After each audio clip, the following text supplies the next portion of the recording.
श्री ज्ञानदेव तुकाराम पंढरीनाथ भगवान की जय. माऊली ज्ञानेश्वर महाराज की जय.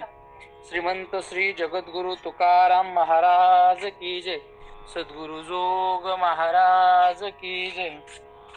समचरण सरोजम सांद्र नीलांबुदावम जगननिहित पानिं मंडनं मंडनानां तरुण तुलसीमाला कंधरं कंजनेत्रं सदय धवलहासं विठ्ठलं चिन्तयामि. अज्ञानतिमिराध्यस्य ज्ञानाञ्जनशलाकया चक्षुरुन्मीलितं येन तस्मै श्रीगुरवे नमः. सम्पाद्य ज्ञानं च विदाय भक्तिं विलोकितो येन समाधिराजः. वैराग्यवन्तं सुविचारयुक्तं नमामि जोगं शिरसा गुरुन्तं. नमामि जोगं शिरसा गुरुन्तं. नमामि जोगं शिरसा गुरुन्तं. श्री विठ्ठल ज्ञानेश्वरी चिंतनामध्ये आपण पहिल्या अध्यायाचं चिंतन करत असताना कौरव पांडवांच्या युद्ध प्रसंगात आपल्याच स्वजनांना बघून अर्जुनाच्या अंतःकरणामध्ये जो विषाद, जो शोक उत्पन्न झाला, जी करुणा उत्पन्न झाली, ती करुणा उत्पन्न झाल्यामुळं अर्जुनाच्या अंतःकरणातली वीरवृत्ती ही पळून गेली. माऊली ज्ञानोबरांनी गोड दृष्टांत देऊन आपल्याला समजून सांगितलं की जशी एखादी कुलवान स्त्री आपला नवरा एखाद्या दुसऱ्या स्त्रीला घरात घेऊन आलाय हे बघून जशी ती घरात थांबत नाही, तसंच अर्जुनाची जी वीरवृत्ती होती, अर्जुनाची जी विजय वृत्ती होती, ती अर्जुनाच्या अंतःकरणात निर्माण झालेल्या कृपा वृत्तीमुळे त्या ठिकाणावर निघून गेली. आणि मग अर्जुनाच्या अंतःकरणामध्ये जी निर्माण झालेली सध्याची जी स्थिती, याचं चिंतन विवेचन आपण करत होतो. आणि ते चिंतन करत असताना अर्जुन भगवंताला बोलतोय. काय बोलतोय तर ते आजच्या 28व्या श्लोकापासून आपल्याला ऐकायचंय. अर्जुन उवाच द्वेष्ट्वेमं स्वजनं कृष्ण युयुत्सुं समुपस्थितम्. काही प्रतींमध्ये श्लोक खालीवर आहेत, त्याचं जरा बारकाईने लक्ष द्या.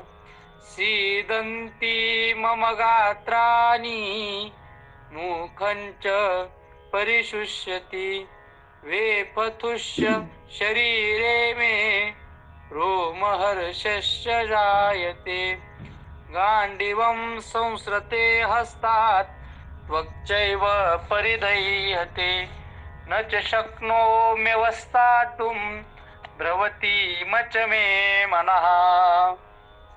अर्जुन त्या ठिकाणी उपलब्ध झालेल्या परिस्थितीचा आढावा घेऊन देवाला बोलतोय की देवा, हे श्रीकृष्णा, ही समोरची परिस्थिती बघून माझ्या अंतःकरणात आता असं झालंय की मला शोक उत्पन्न झालाय, मला भय उत्पन्न झालाय आणि त्याचा परिणाम माझ्या संपूर्ण शरीरावर होतोय. तो अर्जुन म्हणतोय देवा, अरे माझा अंग कंपायमान होतोय, माझा अंगाला थरकाप सुटलेला आहे, अंगावर रोमहर्ष म्हणजेच माझ्या अंगावरचे शहारे देवा उभे राहिलेले आहेत. देवा, अरे एवढंच नाही तर माझं जे गांडीव नावाचं धनुष्य आहे, की ज्या गांडीव नावाच्या धनुष्याने मी जगावर विजय मिळवण्याचं सामर्थ्य ठेवतो, ते गांडीव नावाचं धनुष्यही हातातून गळून पडतंय. माऊली ज्ञानोबराय म्हणतात, तो म्हणे अवधारी देवा म्या पाहिला हा मेळावा, तव गोत्र वर्ग आघवा देखला येथ. आता माझ्या या प्रतीमध्ये ही ओवी 193 क्रमांकाची आहे. काही प्रतींमध्ये थोडीशी खालीवर असेल तर तेवढी प्रत्येकाने फक्त बघून घ्यायची. तो म्हणे अवधारी गा देवा, तो अर्जुन देवाला म्हणतोय, देवा ऐक, काय ऐक, म्या पाहिला हा मेळावा, मी हा मेळावा बघितला तर त्याच्यात कोण कोण दिसतंय, तव गोत्र वर्ग आघवा देखला येथ. तर मला माझेच गोत्रच सगळे या ठिकाणी देवा दिसतंय. हे संग्रामी उद्यत झाले असती कीर समस्त, परी आपण या उचित केवी होय. हे युद्ध करण्याकरता या ठिकाणी उपलब्ध झालेले, हे युद्धाकरता तयार झालेले, पण देवा अरे यांनी असं युद्धाला एकत्र होणं खरंच योग्य आहे का? अरे देवा यांनी युद्ध करावं हेच मला पटत नाही. अर्जुन म्हणतो देवाला, येणे नावेची नेनो काही, मज आपण पे सर्वथा नाही, मन बुद्धी ठाई स्थिर नोहे. देवा अरे या नावानेच काय होतंय मला माहित नाही. देवा या युद्धाच्या नावानेच आपल्या आपल्या भावाचं युद्ध होईल, आपल्या आपल्या गोत्राचं युद्ध होईल. हा नाव घेऊनच, हा विचार करूनच मला भीती वाटते. देवा कसं होतंय, मज आपण पे सर्वथा नाही. अरे देवा माझं धैर्य पळून चाललेलं आहे, मन बुद्धी ठाई स्थिर नव्हे. अरे देवा मनही विचलित झालंय, मनालाही काही सुचत नाहीये आणि बुद्धीही एका ठिकाणी थांबत नाहीये. मनही थांबत नाही आणि बुद्धीही थांबत नाही. आता मनाचा तर स्वभावच आहे चंचलेचं, पळे मन एका जागेवर थांबत नाही, पण जी निश्चय करते ही बुद्धी देखील एका जागेवर देवा माझी थांबत नाहीये.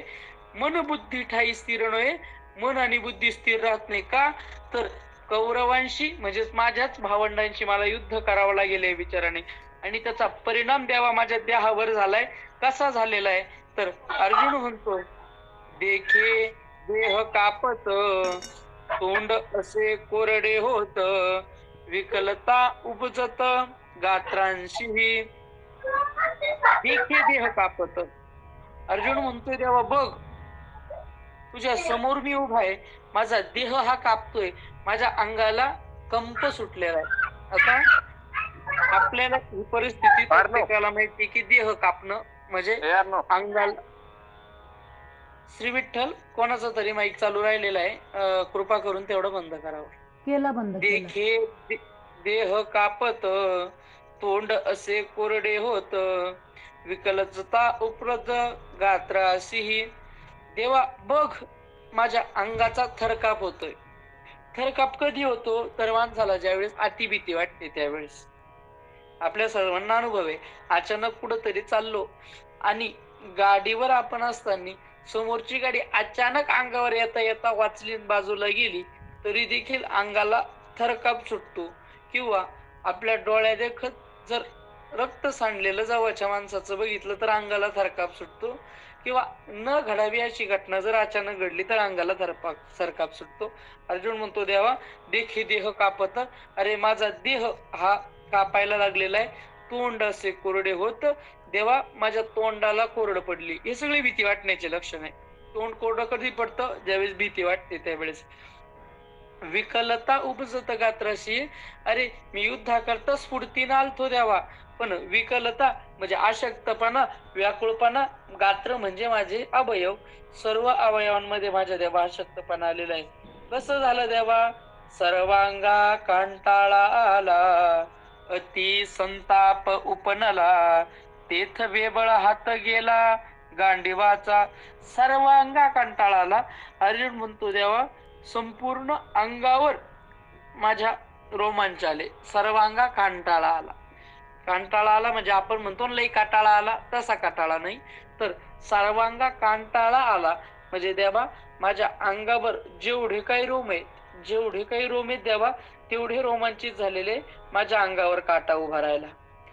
अजून काय झालं, अति संताप उपनला, अंग जे ते माझं अतिशय संतप्त झालेलं आहे आणि तसं झाल्यामुळं तेथ बेबळ हात गेला. आणि मग तसं ही परिस्थिती निर्माण झाल्यामुळं माझा जो गांडीवाला धरलेला हात आहे तो ढिल्ला झाला. आणि तो ढिल्ला झाल्यामुळं काय झालं? अर्जुन म्हणतो, ते न धरताचे निष्ठले, परी नेनेचे हातोनी पडले, ऐसे हृदय असे व्यापिले मोहेने. अर्जुन म्हणतो, ते न धरताची निष्ठले, ते हात ढिल्ला पडल्यामुळं त्या हातातून खाली पडलं. आणि असं अर्जुनाचं झालं, ऐसे हृदय असे व्यापिले मोहेने. असं हृदय अर्जुनाचं त्या मोहाने काय केलं तर व्यापलं गेलेलं आहे. अहो पण त्या अर्जुनाचं हृदय व्यापलं, मोहाने व्यापलं. अर्जुनाच्या अंतकरणात मोह निर्माण झाला. तो अर्जुन का सामान्य आहे का?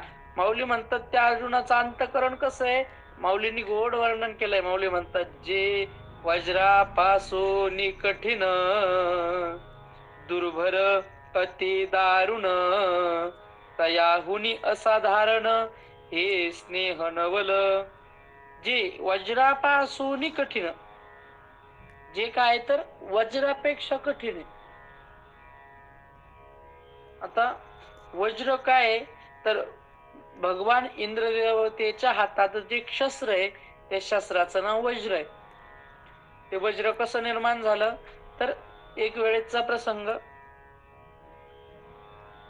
देवांच्या सभेत बृहस्पती आले आणि इंद्रादिक देवता आपल्याच मदाने मदोन्नत झाल्यामुळं आपले गुरु आले, उठून सन्मान द्यावा, नमस्कार करावा, हा शिष्टाचार त्यांना पाळला नाही.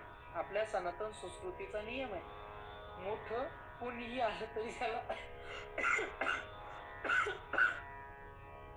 मोठी व्यक्ती कोणीही असेल तर ती आल्यानंतर त्याला आपल्याला शक्य असेल तर उठून उत्थान द्यावं, म्हणजे उठून आदर व्यक्त करावा, आदरातिथ्य करावं. नाही शक्य तर निदान जाग्यावर उठून नमस्कार करावा. तेही नाही शक्य तर निदान व्यक्ती दिसल्यानंतर हात जोडून त्या व्यक्तीला नमस्कार करावा. पण इंद्राने यापैकी काहीच केलं नाही. बृहस्पती महर्षींना राग आला. बृहस्पतींनी इंद्राचा त्याग केला, देवलोकाचा त्याग केला आणि गुफेत जाऊन बसले. आता देवतांना गुरु राहिला नाही. देवांचे गुरु आहेत बृहस्पती, देवांना गुरुच राहिला नाही. मग गुरु जर राहिले नाही तर आता आपल्याला मार्गदर्शन कोण करेल? मग राक्षसांना हे कळालं की देवांकडे आता गुरु नाही. आणि मग त्यांनी आक्रमण देवांवर चालू केले. आणि देवांवर आक्रमण चालू केल्यामुळे गुरुची गरज इंद्रादिकांना भासली. आणि मग आता गुरु कोणाला करायचं? बृहस्पती तर निघून गेलेत. म्हणून मग त्यांनी त्वष्टा नावाचा जो ब्राह्मण, त्याचा विश्वरूप नावाचा पुत्र, त्या विश्वरूपाला गुरु केला. असं सांगितलं जातं की हा विश्वरूप 3 मुखांचा होता.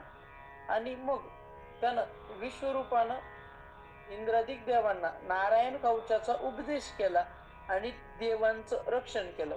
हा सगळा प्रसंग श्रीमद भागवतातला आहे. आणि देवांचं रक्षण केलं, पण देवतांच्या लक्षात आलं की हा त्वष्ट्याचा पुत्र विश्वरूप आपल्या नावाने मोठ्याने आहुती टाकतो, इंद्राय स्वाहा, आणि हळूचकन छोट्या आवाजामध्ये दैत्याय स्वाहा म्हणून दानवांना देखील आहुती टाकतो. त्याचं कारण असं होतं, याचा वडील असणारा त्वष्टा हा जरी ब्राह्मण असला तरी आई ही राक्षस कुळातली होती. आणि आईच्या कुळाचं प्रेम म्हणून तो विश्वरूप नावाचा ब्राह्मण दैत्यांना, दानवांना देखील आहुती द्यायचा आणि त्यांनाही ताकद द्यायचा. या गोष्टीचा राग इंद्रदेवाला आला. इंद्रदेवाने मस्तक उडवलं, त्याचा वध केला. त्वष्ट्याला राग आला आणि राग येऊन त्यानं यज्ञात आहुती टाकली, इंद्रशत्रू विवर्धस्व. आणि मग त्याच्यातून इंद्राला मारण्याकरता वृत्रासुराचा जन्म झाला. तो असणारा वृत्रासुर इतका उतलामातला, त्याचा भाग भरपूर मोठा आहे पण आपण उरकता वेळेत घेऊ. तर वृत्रासुर अत्यंत उतलामातला आणि देवलोकावर आक्रमण केलं.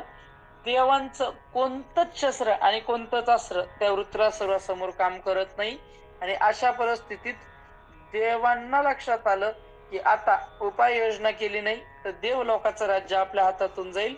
म्हणून उपाययोजना महाविष्णूला विचारली. त्यावेळेस त्यांनी सांगितलं की कोणीतरी साधू महात्म्याच्या हाडांपासून जर शस्त्र बनवलं तर त्याचा प्रतिकार वृत्तासुर करू शकणार नाही, म्हणून असं शस्त्र मिळवा. म्हणून ते दधीची नावाच्या ऋषीच्या कडे गेले. दधितींची प्रार्थना केली की तुम्ही संपूर्ण शस्त्रास्त्र,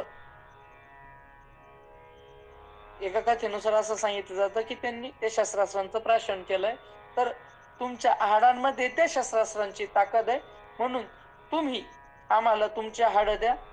तर दधीचींनी स्वतःचे हाड दिले आणि त्या हाडांपासून विश्वकर्मा भगवंताने जे अस्त्र बनवलं ते अस्त्र म्हणजेच वज्र. ते काय तर वज्र, आणि त्या वज्राने वृत्रासुराचा वध केला. आता योगायोगानं विषय आलाय म्हणून सांगतो की आता मी जे बोललो की ते वज्र तयार कोणी केलं असेल, तर ते तयार विश्वकर्मा भगवंताने केलं. आणि योगायोगाने आता जो काळ चाललेला आहे, आता योगायोगाने जो काळ चाललेला आहे, तर तो काळ भगवान श्री विश्वकर्माजींच्या जयंतीचा काल चाललेला आहे. आता हा उत्सव विश्वकर्मा जयंतीचा आहे. तर विश्वकर्मा भगवंताचे या जगावर अनंत उपकार आहेत. या भगवान विश्वकर्म्याने विश्वाची निर्मिती केलेली. भगवान विश्वकर्माच्या जयंतीचा उत्सव सर्वात पहिले भगवान महाविष्णूचा अवतार जो पृथ्वीराजा, आपण भागवत कथेत नेहमी ऐकतो, तो पृथ्वीराजा. त्या पृथ्वीराजाला नगर व्यवस्था लावण्याकरता मदतीची गरज होती, म्हणून त्यांनी भगवान विश्वकर्म्याची प्रार्थना केली आणि विश्वकर्मा भगवंतानं प्रगट होऊन त्यांची मदत केली. तो दिवस म्हणजे विश्वकर्मा जयंतीचा दिवस, विश्वकर्माच्या प्रागट्याचा दिवस. विश्वकर्मांनी या जगाला खूप काही दिलं. त्याच विश्वकर्मांच्या कुळात काही ठिकाणी उल्लेख आहे त्यांचे 5 मुलं आहेत, काही ठिकाणी उल्लेख आहे त्यांचे 5 शिष्य आहेत. एक आहे मनु, दुसरा आहे मय, तिसरा आहे त्वष्टा, चौथा आहे शिल्पी आणि 5वा आहे देवअग्नी. या 5 जणांपासूनच पुढं जी विविध कलाकृती बनवणारी मंडळी आहे ती तयार झाली. मनुपासून लोहार तयार झाले, मयापासून सुतार तयार झाले, त्वष्ट्यापासून कासार मंडळी तयार झाली, शिल्पी नावाचा जो होता त्याच्यापासून पाषाण काम करणारी मंडळी तयार झाली, आणि शेवटचा जो देवअग्नी आहे त्या देवअग्नीपासून सोनार तयार झाले, म्हणजे सुवर्णाचे कारागीर तयार झाले. म्हणजे या कलाकृती तयार करणारे, ग्रहवस्तू तयार करणारी ही मंडळी ही विश्वकर्मा भगवंताच्या शिष्याची जगाला देणे. भगवान महाविष्णूचं चक्र विश्वकर्मा भगवंताची देणे. भगवान शिवाचं त्रिशूळ हे भगवान विश्वकर्म्याची देणे. लंका विश्वकर्म्याची देणे. लंकेला जाण्याकरता बांधलेला राम सेतू हा त्यांचा पुत्र जो नल त्याची देणे. त्याच्यानंतर भगवंताची द्वारका ही देखील विश्वकर्म्याचीच देणे. असे अनंत असणारे उपकार त्या विश्वकर्मा भगवंताचे जगतावर आहेत. आज काय आपलं प्रवचन विश्वकर्मा जयंतीचं नाही किंवा कीर्तन नाही, पण तरी ओघाने विषय आला म्हणून भगवान विश्वकर्माचेही चरणी दंडवत आपण सर्व करू आणि आपल्या प्रवचनाला परत विषयाकडे पुढे जाऊ. जे वज्रापासून कठीण, भगवंत म्हणतात की अर्जुनाचं जे हृदय आहे ते वज्रापासून कठीण आहे. हे वज्र विश्वकर्म्याने बनवलेलं, ते ज्यानं वृत्तासुराचा वध झाला, जिथं कोणतंच अस्त्रशस्त्र चालत नव्हतं तिथं वज्र चाललं, इतकं कठीण. त्या वज्रापेक्षा देखील अर्जुनाचं हृदय कठीण आहे. महाराज आता जिथं वज्र इतकं कठीण आहे असं म्हटलं जातं की पृथ्वी लोकावरल्या एखाद्या कोणत्या पर्वताला जरी वज्राचा स्पर्श झाला तरी ते भुगा होईल, म्हणजे चुरा त्याचा होऊन जाईल, इतकं ते कठीण असणार वज्र आहे. दुर्भर अति दारुण. त्याचप्रमाणे अर्जुनाचं अंतकरण जिंकण्याकरता दुर्धर आहे, जे धरल्या जाणार नाही, आणि अति दारुण जिंकण्याकरता जे अवघड आहे, तयाहुनी असाधारण स्नेह हे नवल. पण त्या अर्जुनाच्या अंतकरणालाही स्वतःच्या ताब्यात केलं. किती अवघड असेल हा स्नेह, किती अवघड असेल हा मोह. माऊली म्हणता नवल आहे. अर्जुनाचं अंतःकरण वज्रापेक्षा कठीण आहे, तरी त्याला देखील भेदलं. किती असणारा हा मोह कठीण असेल ना. माऊली म्हणतात तो अर्जुन कुणी सामान्य आहे का? माऊली म्हणतात कोण आहे अर्जुन?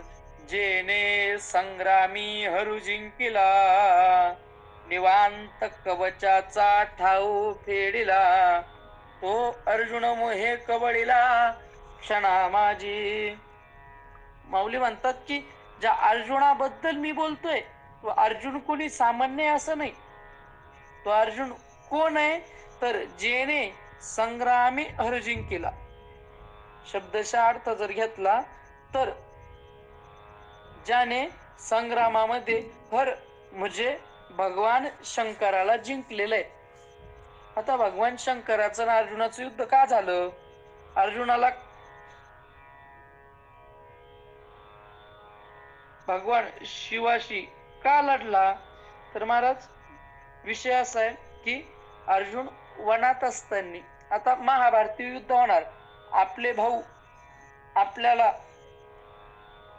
वाटा देणार नाही आणि वाटा दिला नाही तर आपण युद्ध करणार, आणि युद्धाकरता आपल्याजवळ सामर्थ्य असणं काय तर गरजेचं आहे. आणि मग ते सामर्थ्य असणं गरजेचं असल्यामुळं तपश्चर्या करता अर्जुन गेला. तपश्चर्या करत होता. तपश्चर्या कशा करता करत होता? भगवान शिवाला प्रसन्न करून घ्यावं आणि शिवाकडून काही शस्त्रास्त्र मिळतील का याचा विचार करावा. तरी अशा विचारात असताना अर्जुनाची तपश्चर्या पूर्ण होत आली, पण अर्जुन या अस्त्रा करता योग्य आहे की नाही याचा विचार भगवान शंकर करायला लागले. का? जो अधिकारी नाही त्याला देऊन फायदा नाही. एक दिवशीचा प्रसंग, अर्जुन तपश्चर्या करत बसलेला आहे.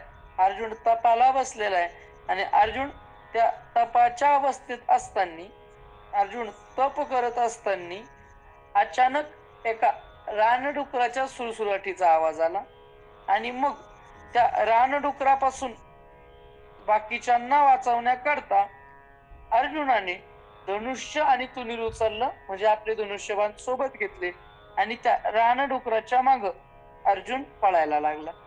अर्जुन मागे ते असणारा रानडुक्कर पुढे, तो पशु पुढे पळतोय, अर्जुन त्याच्या माग पळतोय.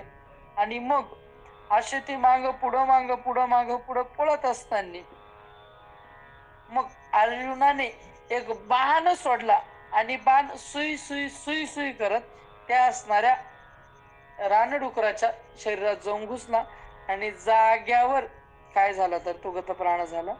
तो गतप्राण ज्या वेळेस झाला त्यावेळेस अर्जुन त्या ठिकाणी गेला आणि मग तो तर काय, त्याला एक नाही तर काय लागलं होतं तर 2-2 बाण लागले होते.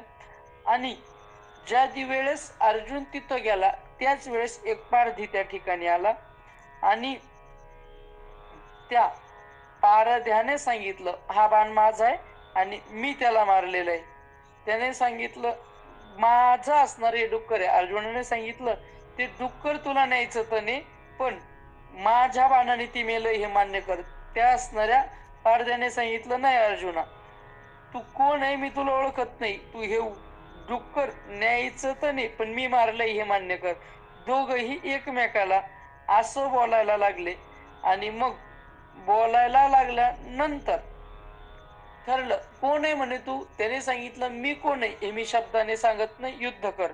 अर्जुनाने सांगितलं विचार कर, मी द्रोण शिष्य अर्जुन आहे, जगातला सर्वश्रेष्ठ धनुर्धर मी अर्जुन आहे. आणि मग असं मी असल्यामुळं तू मला शरण ये. पण आता तो असणारा पारध्याने सांगितला तू अर्जुन असशील तुझ्या घरचा, युद्ध कर, जो जिंकेल त्याने हे डुक्कर मारला असं समजावं. आणि त्या दोन्हींमध्ये जोरदार युद्ध चालू झालं आणि त्या दोन्हींमधलं युद्ध एकदम जोरात चालू झाल्यानंतर हा त्याच्यावर बाण सोडतो, तो याच्यावर बाण सोडतो, तो याच्यावर बाण सोडतो, पण काहीच होत नाही. शेवटी ठरलं असं, भगवान शंकर स्वतः प्रगट झाले आणि अर्जुनाने बघितलं की हा पारधी नसून हा पारधी भगवान शंकर आहेत. आणि भगवान शंकर असल्यामुळं आपण आता यांच्याशी युद्ध करणं चुकीचं आहे.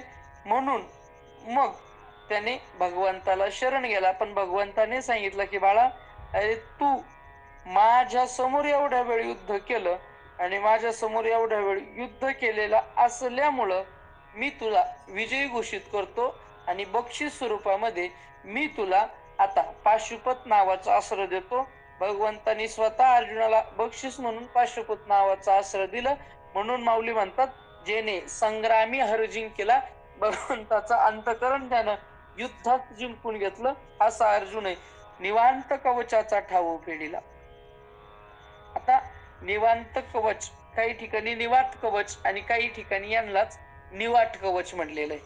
आता हे निवाट कवच कोण, कसे, काय, तर या निवाट कवचांविषयी असं सांगितलं जातं की हिरण्यकश्यप आणि हिरण्याक्ष आपल्या सर्वांना माहितीच आहे. पण त्यातच त्यांच्या कुळात जी संतती जन्माला आली प्रल्हादामुळे, तो पूर्ण कुळच, पूर्ण वंश सर्वांनाच माहिती आहे. पण याच प्रल्हादाच्या कुळात निवाट कवच नावाचे काही असुर जन्माला आले आणि त्या असुरांनी स्वतःच असणार दल स्थापन केलं. ते इतके निवांत कवच, इतके लढाकू होते, इतके श्रेष्ठ होते की त्यांनी एकदा रावणासोबत सुद्धा युद्ध केल्याचं वर्णन येतं. त्यांनी रावणासोबत युद्ध केलं आणि रावणासोबत युद्ध खूप दिवस चालल्यामुळं शेवटी ब्रह्मदेवाने मध्ये समेट केला आणि रावणाची त्यांची मैत्री करून दिली. एवढे मोठे ते निवात कवच होते. आणि मग त्या निवात कवचांनी देवलोकावर हल्ला केला आणि तो देवलोकाचा हल्ला इंद्रदेवादिकांना देखील आवरावता येईना. त्यावेळेस इंद्राने आपला सारथी जो आहे माताली म्हणून, त्याला अर्जुनाकडे पाठवलं आणि अर्जुनाला सांगितलं की मदतीला ये. आणि मग अर्जुनानं त्या युद्धात निवांत कवच जे आहेत त्या असणाऱ्या संपूर्ण निवांत कवचाचा ठाव फेडीला. आता याचे दोन्ही अर्थ होत्या. एक, राहण्याचं ठिकाण नष्ट केलं, किंवा दुसरा अर्थ होतो मारले. दोन्ही घेतलं तरी अडचण नाही. असा असणारा अर्जुन, एवढा श्रेष्ठ असणारा अर्जुन, पण त्याचं झालं काय, तर माऊली म्हणतात की तो अर्जुन मोहे कवळीला क्षणा माझी, तो अर्जुन मोहाने क्षणार्धात कवळल्या गेला. म्हणजे एवढा मोठा अर्जुन आहे पण त्याला क्षणही लागला नाही. कसं झाली अर्जुनाची स्थिती, माऊली म्हणतात, जेने संग्रामे हर जिंकिला. असा असणारा अर्जुन आहे, सामान्य नाहीये. निवात कवचाचा ठाऊ फेडीला, म्हणजे जो भगवान शंकराला जिंकतो पण मोहाला तो जिंकू शकला नाही. माऊली दृष्टांत देऊन सांगता, जैसा भ्रमर भेदी कोडे, भल तैसे काष्ट कोरडे, परी कळिके माझी सापडे, कोवळी पणे. माऊली म्हणतात, जैसे भ्रमर भेदी कोडे, भल तैसे काष्ट कोरडे. मला जाता हा दृष्टांत एकदम आपल्याला समजण्यासारखा आहे. आपण भुंगा तर जवळजवळ सर्वांनी पाहिलेलाच. भुंगा, भुंगा म्हणजे कोण, जो जवळून गेल्यानंतर माणसाला लक्षात येतं की भुंगा गेला, ज्याची सारखी भुन भुन भुन भुन भुन भुन चालूच असते, तो भुंगा. जो भुंगा लाकडाला लागल्यानंतर कितीकही कठीण लाकूड असलं तरी त्याचा भुसा मांग पाडतो. माऊली म्हणतात, जैसा भ्रमर भेदी कोडे आणि भलतैसे काष्ट कोरडे.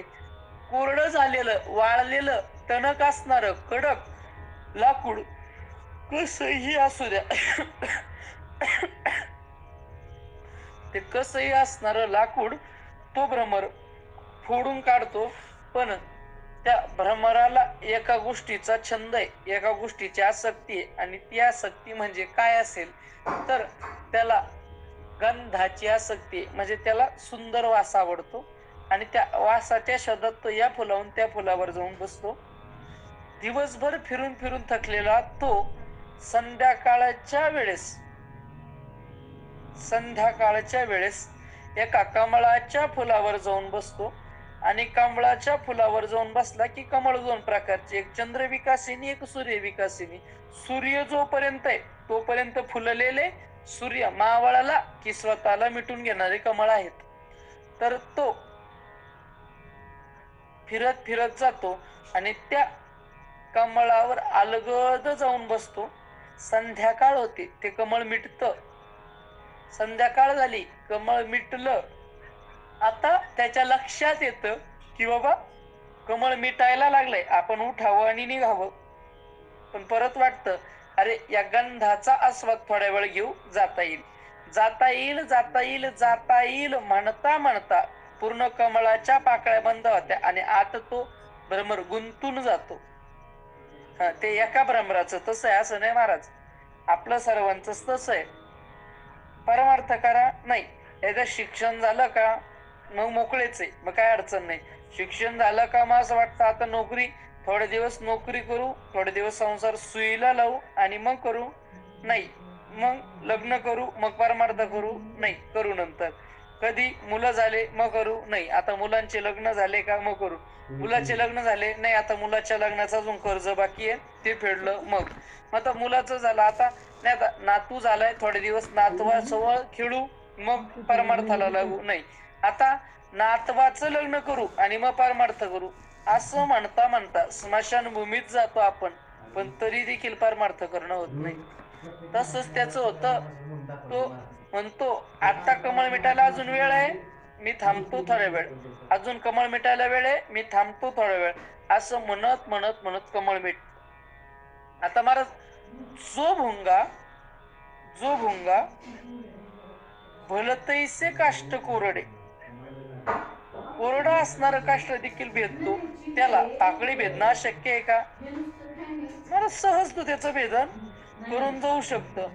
पण तरी देखील आता संध्याकाळ झाली आणि आपण छेदन करून बाहेर निघू असं त्याला कळत नाही. बरं त्या परिस्थितीत नाही का निघाना, त्या असणाऱ्या सरोवरात जलक्रीडे करता हत्ती येतो आणि हत्ती तेच जणू नेमकं फुल तोडतो, उचलतो आणि आता पायाखाली टाकून चिराडणार हे त्याच्या लक्षात येतं. पण तरी देखील हे असणार पाकळी आपण फाडावी आणि बाहेर निघावं असं त्याच्या मनात देखील येत नाही. माऊली म्हणतात तेथ उत्तीर्ण होईल प्राणी, परी कमळ दर चिरून येणे, तैसे कठीण कोवळेपणे स्नेह देखा. अर्जुनाची स्थिती या भुंग्यासारखी. माऊली म्हणतात तेथ उत्तीर्ण होईल प्राणी, तो भुंगा जीव द्यायला तयार होतो, पण कमळ जर चिरून येणे, कमळाचं जे पुष्प आहे ते मी चिरावण बाहेर निघावं असं त्याच्या मनात देखील येत नाही. तैसा कठीण कोवळेपणे स्नेह द्या. तसा हा स्नेह कठीण आहे पण माणसाला अत्यंत कोवळा वाटतो, म्हणून माणूस त्याला फोडीत नाही. माऊली म्हणतात याच्यात विशेष नाही अर्जुन बोललेला आहे का, तर हा मोह काय? माऊली म्हणतात मोह नाही, मोह माया आहे. माऊली म्हणतात हे आदी पुरुषाची माया, ब्रह्म्या ही नयेची आया, म्हणून भुलविला ऐके राया, संजयो म्हणे. हे आदी पुरुषाची माया आणि ब्रह्म्या ही नयेची आया. महाराज ही आदी पुरुषाची माया आणि ब्रह्मदेवाच्या लक्षात येत नाही. या मोहात ब्रह्मदेव देखील गुंततो. अर्जुन गुंतला याच्यात विशेष काय?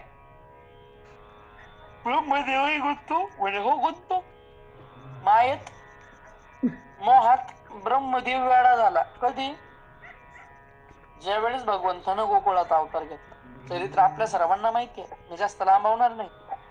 काय झालं? भगवंतानं गोकुळात अवतार घेतला. अवतार घेतल्यानंतर भगवंताने क्रीडा चालू केली, भगवंताने काला चालू केला आणि मला त्या कालाचा आनंद इतका मोठा आहे की संत म्हणतात आजी ओस अमरावती काला पहावया येते. त्या भगवंताने गोपाळांना काला वाटत असताना बघून देवांना त्या गोपाळांचा ह्यावा वाटायचा की आपल्याला हा काला मिळावा, आणि मग देवांनी प्रयत्न करावे काला मिळायसाठी. देवाने वेगवेगळ्या रूपात यावं पण भगवंतांनी त्यांना काला देऊ नये. मग देवाने ठरवलं आज आपण पाण्यात मासे होऊ, काल्याची आसे देवजळी झाले मासे. त्या काल्याच्या अपेक्षेनं भगवंत ज्या ठिकाणी काला करतात त्या काल्याच्या जागेच्या शेजारी यमुनेच्या डोहात माशाच्या रूपाने ते आले. महाराज भगवंताच्या लीलेचं चिंतन निदान ब्रह्मदेवाच्या मायाच्या निमित्त न कवायना व्हावं. कधीतरी आपणही भगवंताचं चरित्र ऐकावं. जगात सगळ्यात जास्त जर गोड काय असेल तर ते भगवंताचे गुण आहेत, भगवंताचं चरित्र आहे. प्रत्येकानं ऐकत जावं. मला का माहित नाही पण हे काल्याचं चरित्र खूप आवडतं. आणि म्हणून का काय काय माहिती, हा बाबा मला कालेच जास्त देतो कीर्तनाचे. तर काला भगवंत करायचे आणि मग काल्याची असे देवजळी झाले मासे. मासे स्वरूपात ते देव त्या ठिकाणी आले. पण भगवंताने गोपाळाला सांगितलं, गोपाळांनो हे काल्याच्या अधिकारी नाही. आज यमुनेच्या डोहावर कोणीच हात धुवायला जायचं नाही म्हणे. मग देवा, अरे हात पुढं पुसायचे. देवाने सांगितलं की हे स्वर्गातले लोक मासे झालेले आहेत, अशा जागेवर पुसा की त्यांना माशी होऊन तर काय उडणारी माशी होऊन सुद्धा बसता नाही आलं पाहिजे. मग कुठं पुसू? पुसून हासे टिरी सांगा, त्यात टिरीला पुसा, पार्श्वभागाला पुसा, म्हणजे तिथं देव फिरकणार सुद्धा नाही. आणि मग हे ब्रह्मदेवाला कळालं की देवांनी खूप प्रयत्न केले पण देवांना काला मिळाला नाही. आता महाराज मी हे सांगतोय की ब्रह्मदेवाला देखील ही माया ग्रासते. तर ब्रह्मदेवाला वाटलं देवांना दिला नाही, पण देव सामान्य आहेत, मी तर ब्रह्मदेव आहे, त्यांच्याजवळ एकच डोकं आहे, माझ्याजवळ 4 डोके आहेत. मग ब्रह्मदेवाने प्रयत्न करायचं ठरवलं. आणि मग ब्रह्मदेव विचार केला काय करावं काय करावं काय करावं. माझं ब्रह्मदेवाजवळ 4 इंजिन आहेत, आपल्याला एकच दिलेलं आहे, त्याजवळ 4 डोके आहेत. 4 डोक्याने विचार केला आणि विचार करून ब्रह्मदेवाने ठरवलं, हा कृष्णा गोपाळांना काला देतो, आपण जर गोपाळ म्हणून गेलो तर युक्ती चांगली होती. तो गोपाळ म्हणून गेला, गोपाळाचा वेश धारण केला आणि गोपाळात घुसला. भगवंताने काला वाटायला चालू केलं आणि काला वाटायला चालू केला तर भगवंताचा नियम आहे, लहाने लहाने पोरं पुढं आणि मोठे मोठे पोरं माग.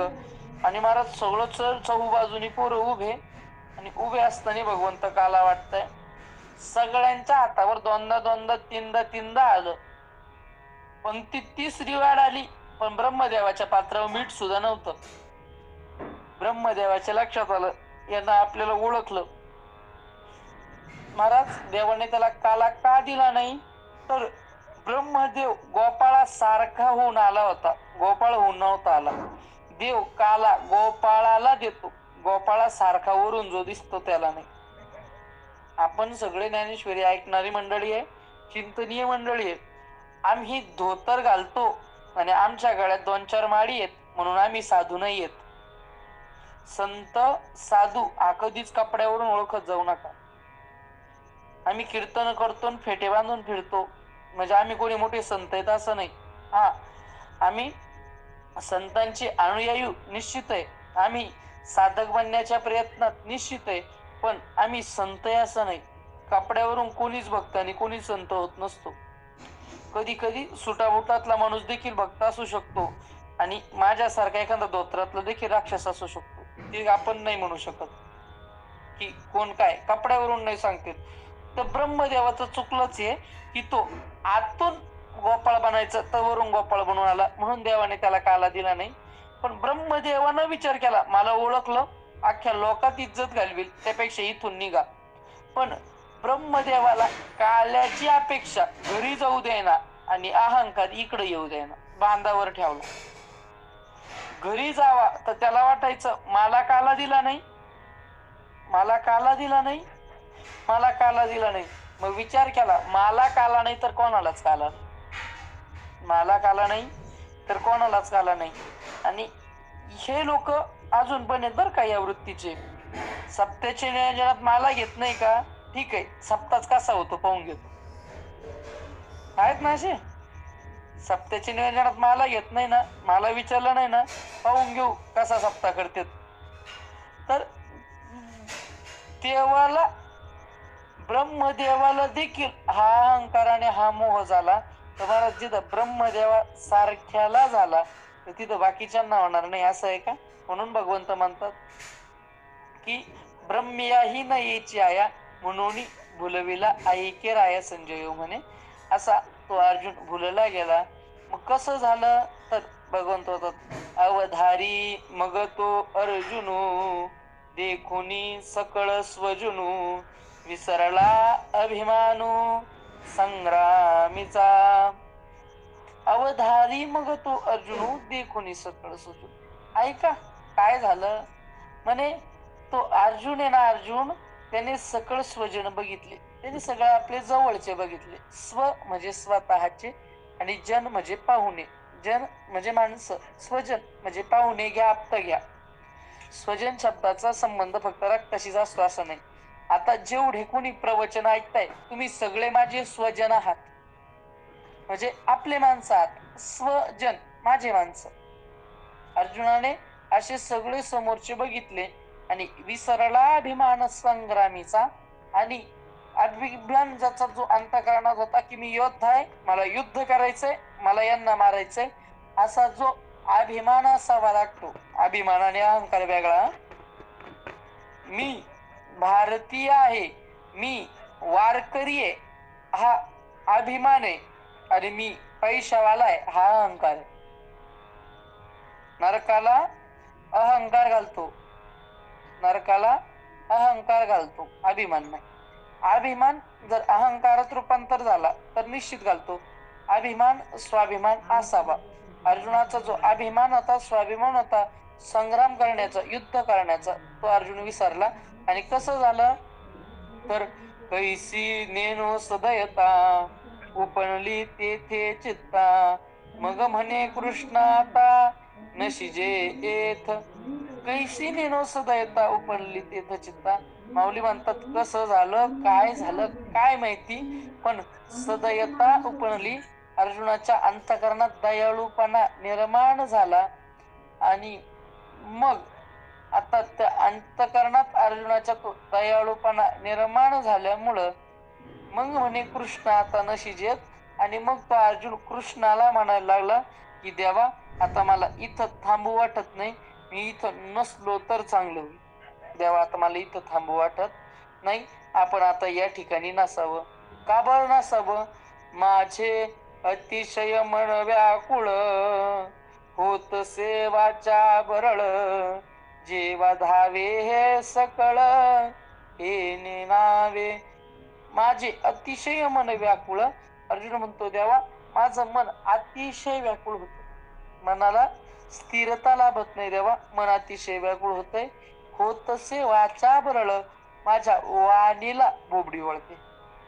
काय वळते तर बोबडी वळते. हे सगळे घाबरलेल्या आणि मन स्थिर नसल्याचे अर्जुन लक्षण सांगतोय की माझी बोलताना बोबडी वळती देवा, मी बोलण्याला देखील आता समर्थ राहिलो नाही. का? काय ऐकून? जे वधावे हे सकळ येणे नावे. देवा यांना मारावं या विचारानेच माझं मन व्याकुळ होतंय, यांना मारावं या विचारानेच माझे हातपाय गळून पडताय. देवा ही क्रिया करण्याच्या आधी तो विचारच फक्त आला तरी देखील मला थरकाप अंगाला सुटतोय. देवा माझं मन व्याकुळ होतंय, देवा माझी वाणी बोबडी होती, फक्त कशाने? यांना मारावं एवढ्या विचारानेच हे सगळं होतंय. आणि अजून अर्जुनाची काय स्थिती आहे ती बघू, पण पुढच्या प्रवचनात. आज मला 5-10 मिनिटं उशीर झाला, थोडा बाहेर असल्यामुळं 5-10 मिनिटं उशीर झाला, आणि त्याचमुळं मला व्हिडिओही बाहेर असल्यामुळं चालू करता आला नाही. पण जशी जमेल तशी सेवा करण्याचा प्रयत्न केला. तुम्हा सर्वांना विनंती आहे तरी न्यूनते पुरते अधिकते सरते करून घ्यावे हे तुमते विणवीत वसे. आणि देवा तुलाही विनंती आहे तरी तुमचे केले धर्म कीर्तन सिद्धी नेले, येतं माझे जे उरले ते पाईक पण. निवृत्ती ज्ञानदेव सोपान मुक्ताबाई, एकनाथ नामदेव तुकाराम. निवृत्ती ज्ञानदेव सोपान मुक्ताबाई, एकनाथ नामदेव तुकाराम. निवृत्ती ज्ञानदेव सोपान मुक्ताबाई एकनाथ नामदेव तुकाराम. निवृत्ती ज्ञानदेव सोपान मुक्ताबाई एकनाथ नामदेव तुकाराम. तर श्री विठ्ठल माझ्या घशाला थोडीशी सूज असल्या कारणामुळे हो हो जर हो. आवाजात थोडाफार चेंज असेल, व्यत्यय असेल, तर त्याबद्दल क्षमस्व. माऊलींचा पासायदान.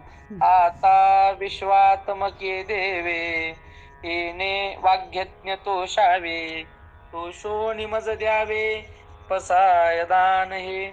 जे खळांची व्यंकटी सांडो तया सत्कर्मी रती वाढो, होता परस्परे पडो मैत्र जीवांचे दुरितांचे तिमिर जाऊ, विश्वस्व धर्म सूर्य पाहू, जो जे वांछील तो तेला हो प्राणी जात वर्षत सकळ मंगळी, ईश्वर निष्ठांची मांडी आळी अनवरत भूमंडळी, भेट तू या भूता चला कल्पतरूंचे आरव, चेतना चिंतामणीचे गाव, बोलती जे अर्णव पियुषांचे चंद्रमे जे अलांछन, मार्तंड जे तापहीन ते सर्वाही सदा सज्जन, स्वैरे हो तू किंबहुना सर्व सुखी, पूर्ण होनी तिन्ही लोके, भजिजो आदी पुरखी अखंडित आणि ग्रंथोपजीविये, विशेषे लोकिये द्रष्टा द्रष्ट विजये पोवावेजी, एत म्हणे श्री विश्वेश्वराओ, हा होईल दान पसाओ, येणे बरे ज्ञान देव सुखिया झाला, येणे बरे ज्ञान देव सुखिया झाला, येणे बरे ज्ञान देव सुखिया झाला. श्री विठ्ठल. श्री